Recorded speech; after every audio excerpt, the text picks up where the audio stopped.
कबीर ने ब्राह्मणों को संबोधित करते हुए कहा, तुम ब्राह्मण कैसे हो?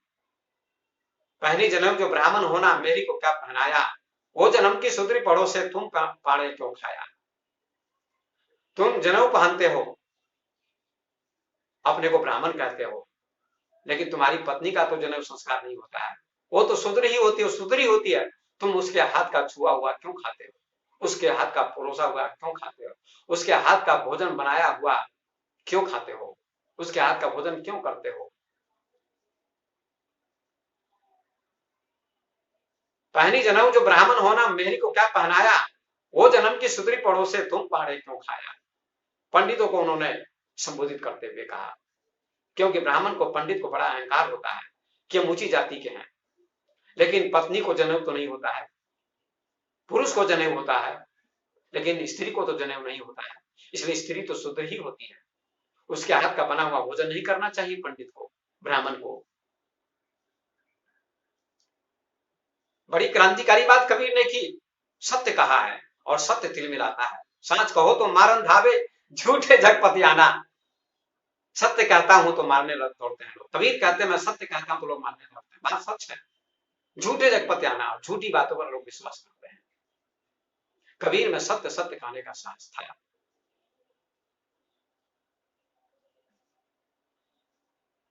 उन्होंने ब्राह्मणों को भी फटकार लगाई कि जनेऊ पहनने से कोई ब्राह्मण नहीं हो जाता है। जो ब्रह्म को जानता है वो ब्राह्मण होता है। ब्रह्म जानाति ब्राह्मण जन्मना जायते शूद्र संस्कारात् द्विज उच्यते वेदाध्यायी भवेत् विप्र ब्रह्म जानाति ब्राह्मण। कान खोलकर लोग सुनिए, जन्म से सभी शूद्र होते हैं, ज्ञानी होते हैं, क्योंकि बच्चा अपवित्र होता है, नग्न होता है, अशुद्ध होता है।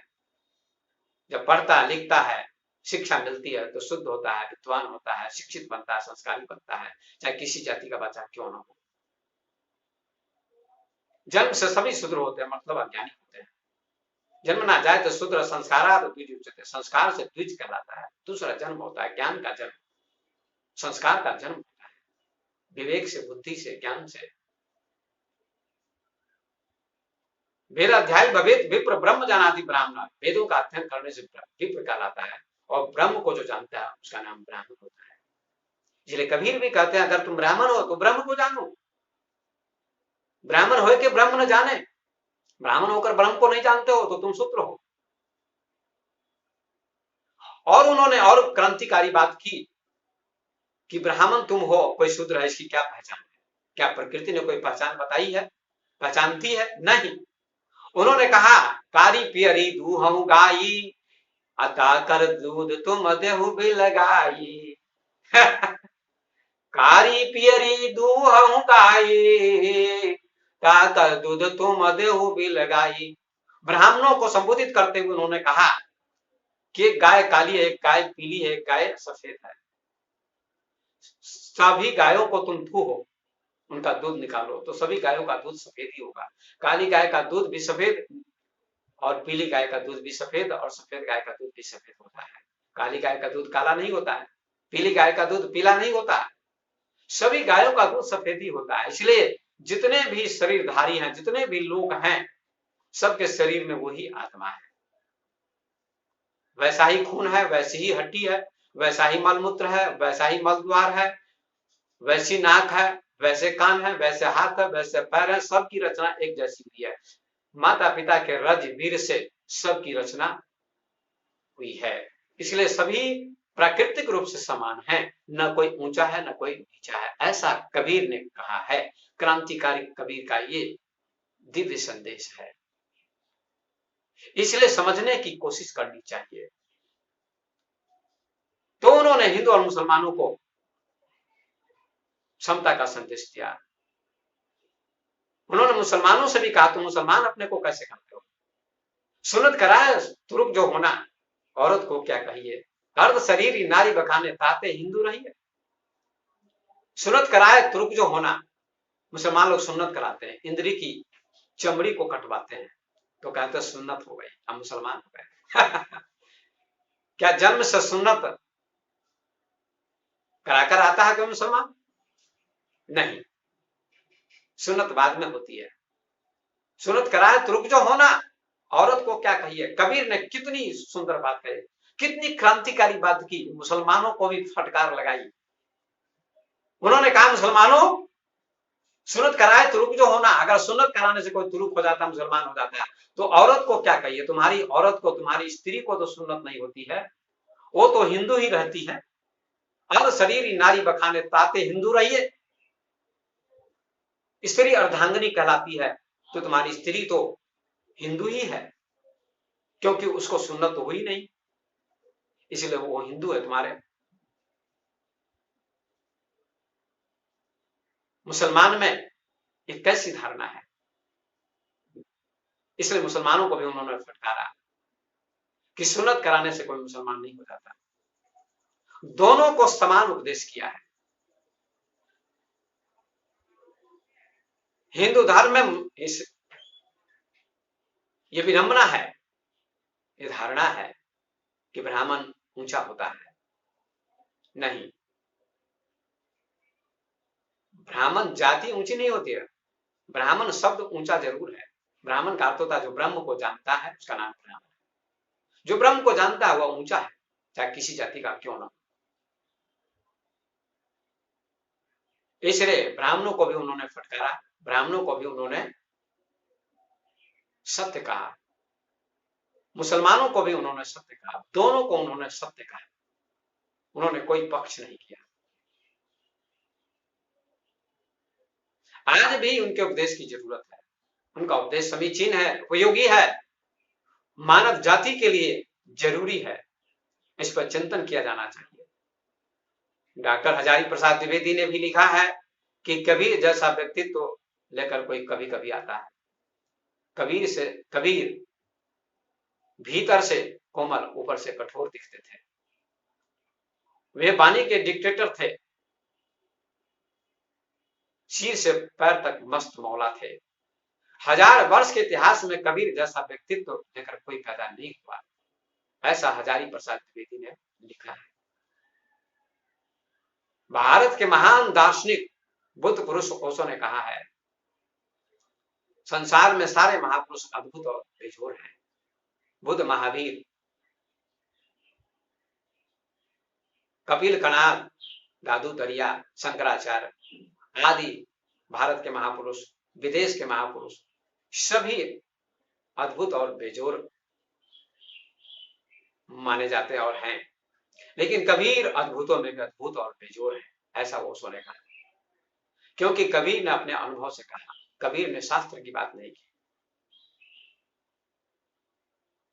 कबीर के शब्द अनूठे हैं, झूठे जरा नहीं, ऐसा ओशो ने दावे के साथ कहा है। कबीर में सत्य सत्य कहने का साहस था, इसलिए उन्होंने कहा, सांच कहो तो मारन धावे, झूठे जगपति आना। सत्य कहता हूं तो लोग मारने दौड़ते हैं, झूठ कहता हूं तो विश्वास करते हैं, ऐसा कबीर ने कहा। ये बात ओशो ने कही है। कि कबीर महान क्रांतिकारी थे, और भी बहुत सारे महापुरुषों ने कबीर की प्रशंसा की है, कबीर की बात का समर्थन किया। आइए और कबीर क्या कहते हैं। हिंदू और मुसलमान लड़ रहे थे, हिंदू मुसलमानों में तनाव था, वैमनस्य था, ईर्ष्या थी, संघर्ष था। आज तो सारी दुनिया में ईर्ष्या संघर्ष है। कबीर के समय में 2 ही वर्ग लड़ते थे, हिंदू और मुसलमान। आज तो पृथ्वी पर 300 धर्म है, हिंदू, ईसाई, बौद्ध, जैन, सिख, यहूदी, पारसी, इस्लाम आदि। आज भी सारी दुनिया में दंगे हो रहे हैं, संघर्ष हो रहा है, धर्म को लेकर, संप्रदाय को लेकर। लेकिन कबीर के समय में 2 ही वर्ग थे, हिंदू और मुसलमान, और दोनों आपस में लड़ते थे। मुसलमान कहते हैं हम मुसलमान हैं, हिंदू कहते हैं हम हिंदू हैं। कबीर ने दोनों को समता का संदेश दिया। उन्होंने कहा है, हिंदू कहो तो मैं नहीं, मुसलमान भी नहीं, 5 तत्व का पुतला गए भी खेले माही। हिंदू कहता हूं तो मैं हिंदू नहीं हूं, कोई कहता मैं हिंदू हूं, कोई कहता मैं मुसलमान हूं। ये दोनों बातें गलत है। जन्म से न कोई हिंदू आता है, न कोई मुसलमान आता है। जन्म से न कोई हिंदू पैदा होता है, न मुसलमान पैदा होता है, न कोई ईसाई पैदा होता है, न कोई यहूदी पैदा होता है। जन्म से सभी मानव पैदा होते हैं, सभी इंसान के रूप में पैदा होते हैं। प्रकृति सबको इंसान के रूप में पैदा करती है, मानव के रूप में पैदा करती है, इसलिए सभी इंसान हैं, सभी मानव हैं।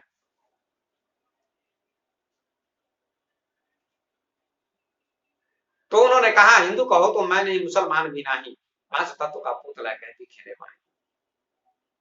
न मैं हिंदू हूं, न मैं मुसलमान हूं।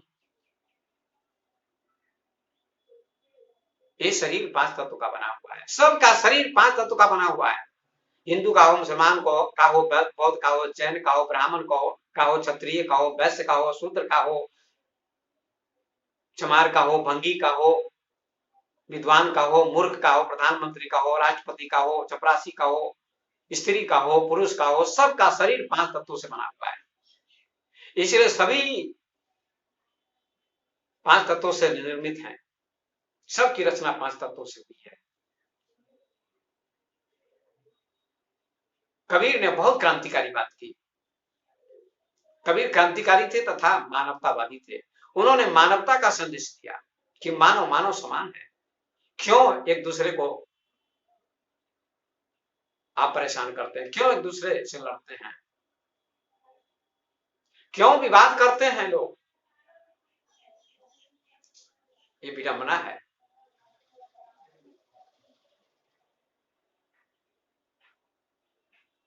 हिंदू और मुसलमान आदमी की मान्यता है, लोगों की मान्यता है, परमात्मा की ओर से, प्रकृति की ओर से, भगवान की ओर से। न कोई हिंदू है, न कोई मुसलमान है, न कोई बौद्ध है, न कोई जैन है, सभी मानव है। ये कबीर का संदेश है।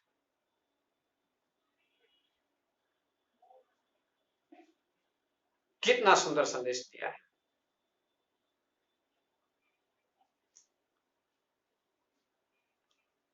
सभी लोग अपनी अपनी बुद्धि से ईश्वर की व्याख्या करते हैं, परमात्मा की व्याख्या करते हैं, ब्राह्मण की व्याख्या करते हैं, शूद्र की व्याख्या करते हैं, हिंदू मुसलमान की व्याख्या करते हैं। लेकिन संपूर्ण सत्य को कोई भी नहीं समझ पाता, कोई ज्ञानी समझते हैं। किसी बुद्ध ने समझा, किसी महावीर ने समझा, कबीर ने समझा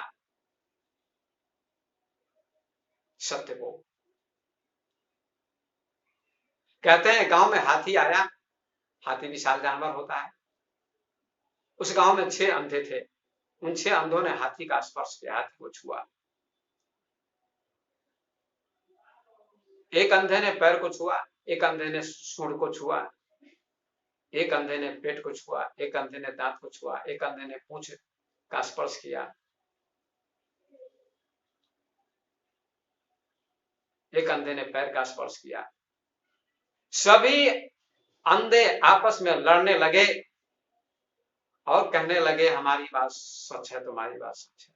हाथी डंडे की तरह होता है, हाथी पहाड़ की तरह होता है, हाथी सर्प की तरह होता है, हाथी रस्सी की तरह होता है, हाथी डंडे की तरह होता है, हाथी खंबे की तरह होता है। जिसने पेट का स्पर्श किया था उस अंधे ने कहा हाथी पहाड़ की तरह होता है। जिस अंधे ने पैर का स्पर्श किया था उस अंधे ने कहा हाथी खंबे की तरह होता है।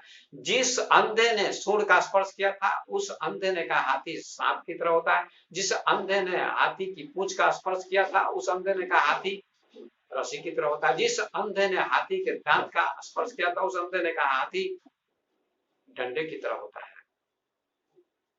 जिस अंधे ने हाथी के कान का स्पर्श किया था उस अंधे ने कहा हाथी सूप की तरह होता है। इस प्रकार सभी लड़ने लगे और एक दूसरे को गाली देने लगे। ये कितनी अज्ञानता है।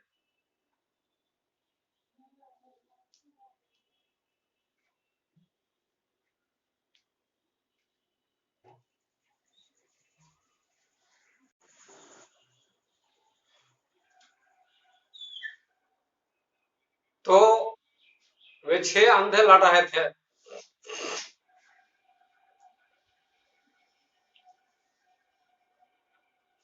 कि हमारी बात सच तो हमारी बात सच है।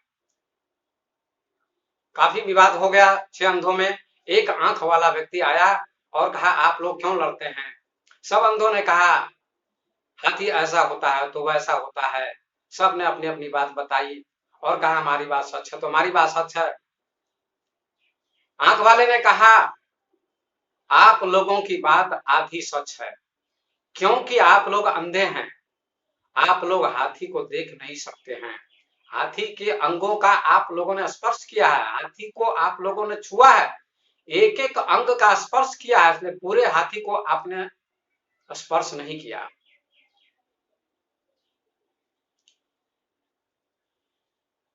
इसलिए हाथी एक है, हाथी के अंग अनेक हैं।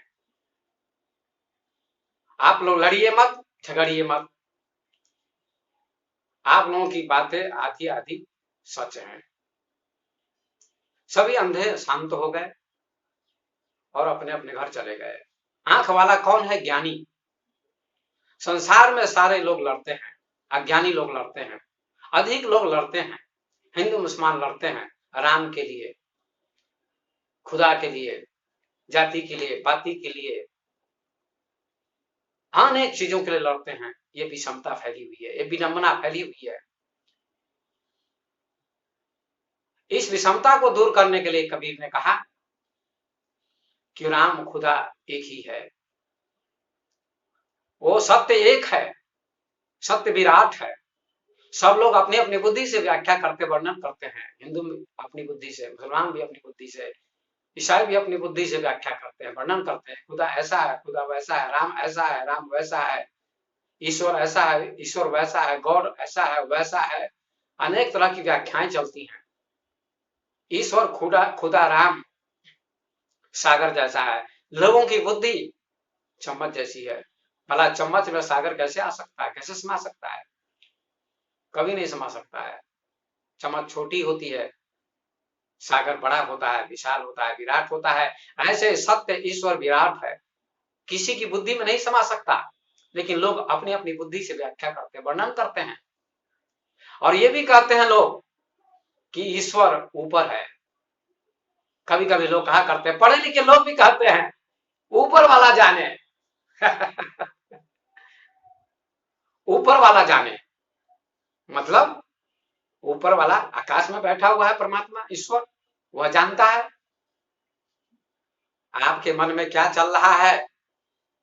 वह ऊपर बैठा हुआ ईश्वर नहीं जानता, अर्थात ऊपर ईश्वर बैठा हुआ है ही नहीं जो जान सके कि आपके मन में क्या चलता है। अगर ऐसा होता, ऊपर वाला ईश्वर सर्वज्ञ होता, जानता कोई होता, बैठा हुआ संसार को चलाने वाला, तो दुनिया में इतना छल कपट नहीं चलता है, इतनी हत्याएं नहीं होती, इतना अनाचार, अत्याचार, भ्रष्टाचार नहीं होता, इतनी तबाही नहीं होती दुनिया में।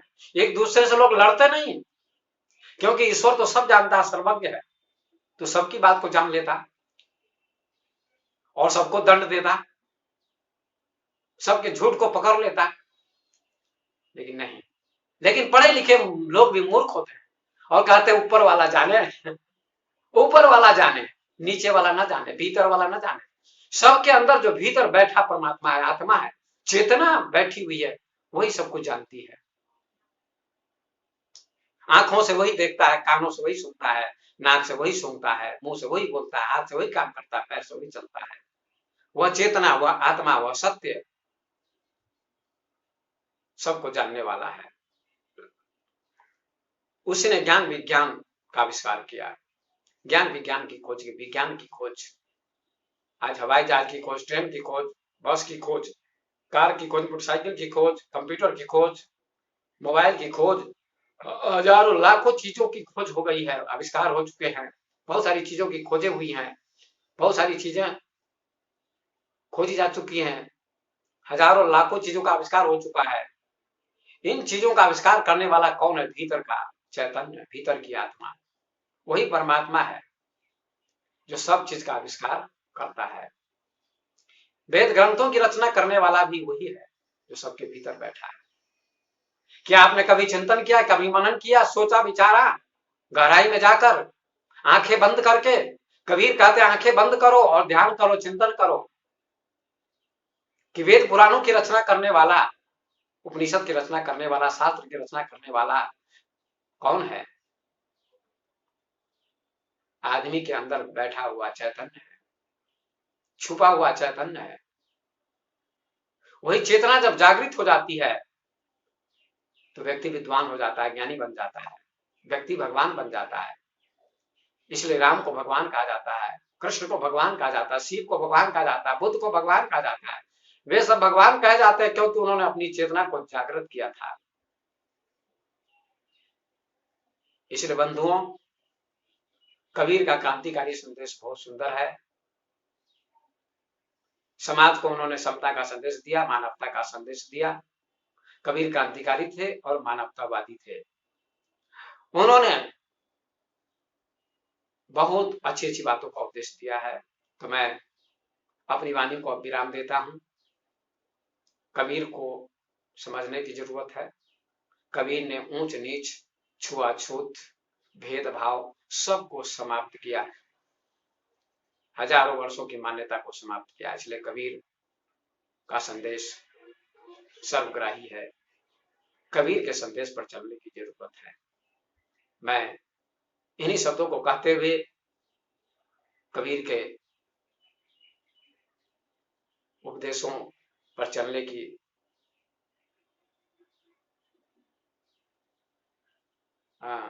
कोशिश करता हूं।